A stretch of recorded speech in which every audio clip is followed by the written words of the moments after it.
Então, pessoal, bem-vindos à resolução de mais alguns exercícios de química. Então, vamos continuar a resolução aqui, né? Agora, com exemplos para o cálculo estequiométrico, então. Dando continuidade aqui à segunda questão, então. O que ela nos diz? A combustão completa do metano, CH4, produz dióxido de carbono, CO2 e água. A alternativa que representa o número de mols de CO2 produzido na combustão de 0,3 mol de CH4 é... Então, assim, pessoal, vocês podem perceber que a equação ela já está balanceada, tá? Ela já está balanceada, então não preciso me preocupar com a questão do balanceamento. Então eu preciso tirar as informações dessa questão. Então ela me diz o seguinte: eu estou relacionando o CH4 com o CO2, tá? CH4 com CO2. Então o que a minha reação química ela me diz? Ela me diz que 1 mol de CH4 ele forma 1 mol de CO2.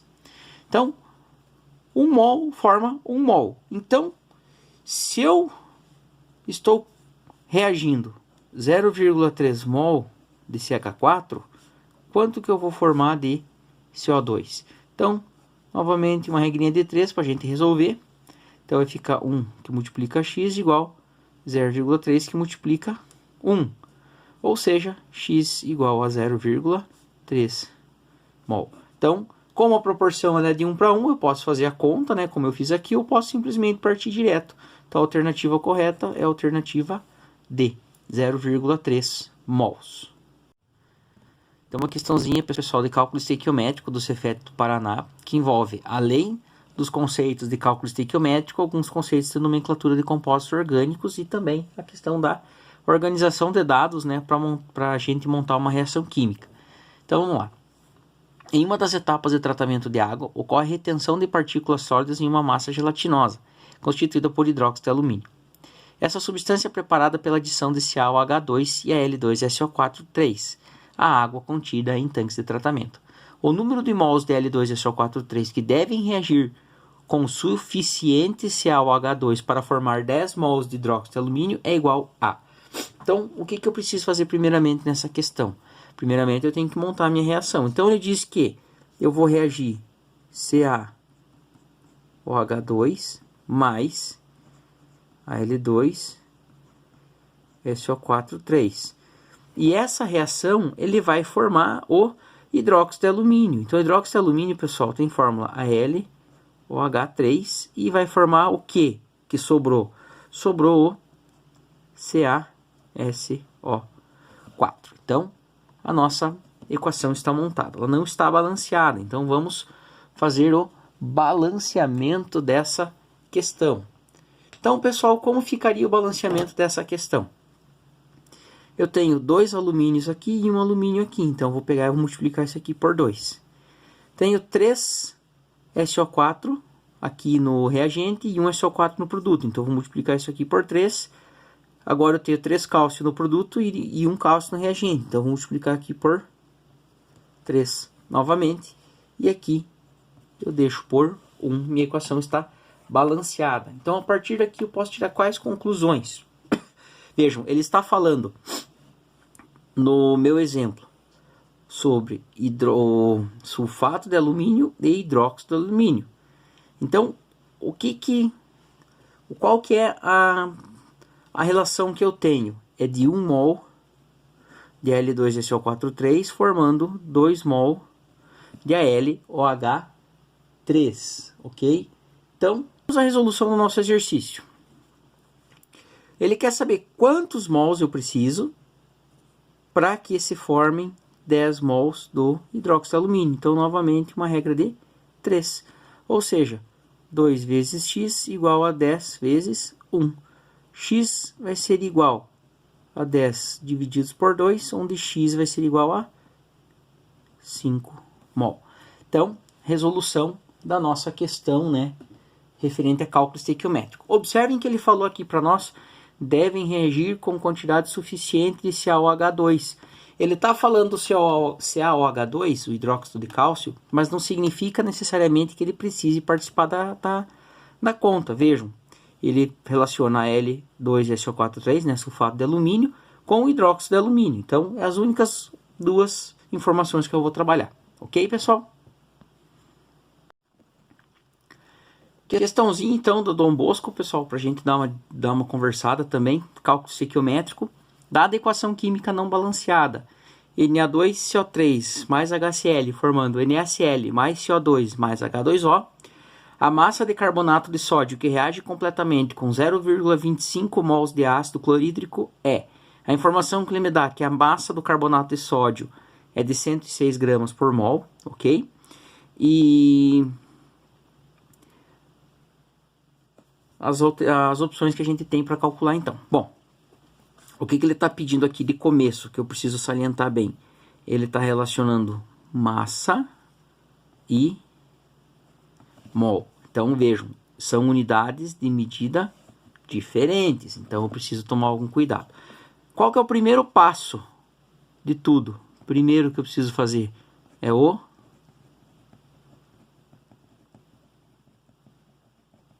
balanceamento. Então, ó, primeira etapa no processo de resolução.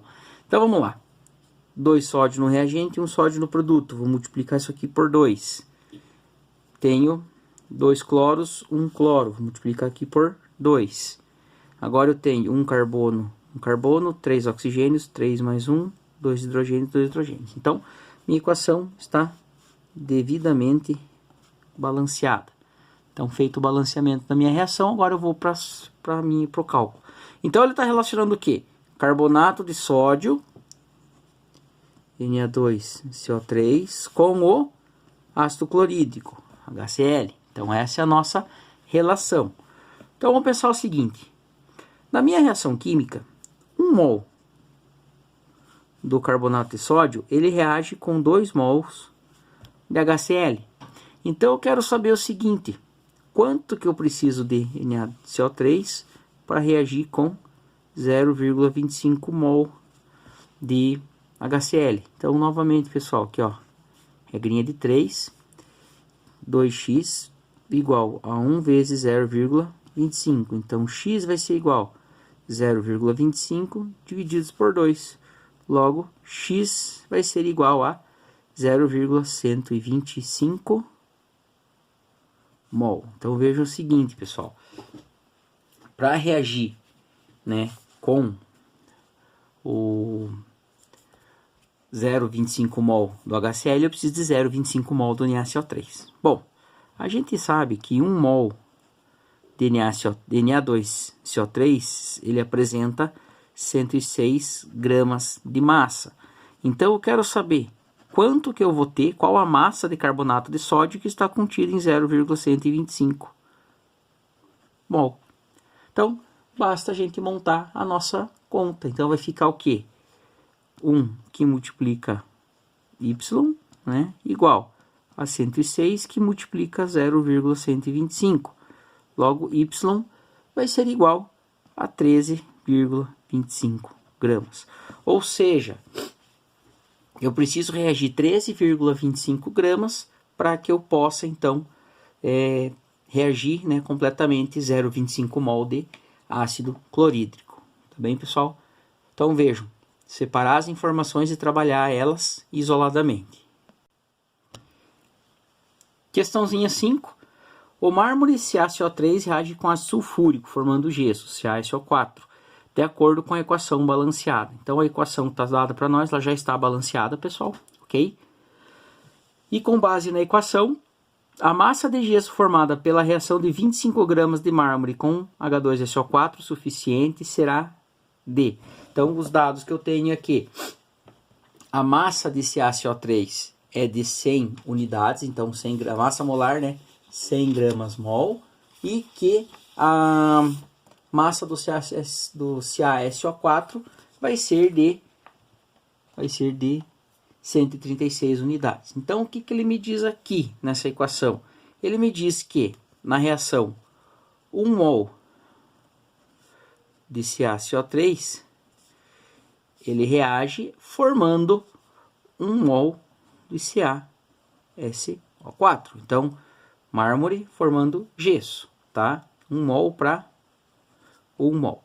Então, se a proporção é de 1 mol para 1 mol, eu posso dizer que 100 gramas de carbonato de cálcio, eles reagem com formando, né, 136 gramas de CaSO4, tá? Agora, qual a massa de gesso, sulfato de cálcio, X, formada pela reação de 25 gramas de CaCO3, tá? Então, aqui tá vendo que ele tá falando reage com 25, com H2SO4 suficiente. Então, se ele diz que é suficiente, eu posso desconsiderar ele do meu processo. Então, novamente, pessoal, regra de 3, onde eu vou ter 100 que multiplica X igual a 25 que multiplica 136.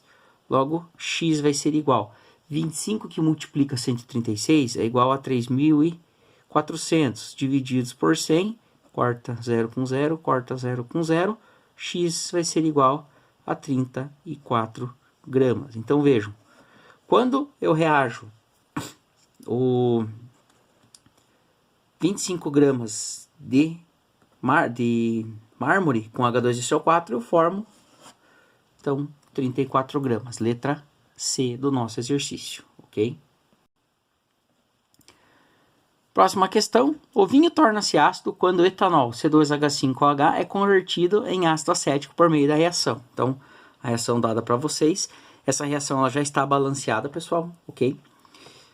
Considerando-se que em uma garrafa há determinado volume de vinho contendo 4,6 gramas de etanol e que, depois de um certo tempo, 50% desse álcool acidificou-se, pode-se afirmar que a quantidade em gramas de ácido acético presente no vinho é. Então, ele me dá os dados de massa molar dos compostos, né? E as opções que eu tenho. Primeiro de tudo, pessoal, o que eu preciso fazer? Calcular as massas molares dos compostos que eu estou utilizando. Então, eu estou considerando para minha análise este e este composto.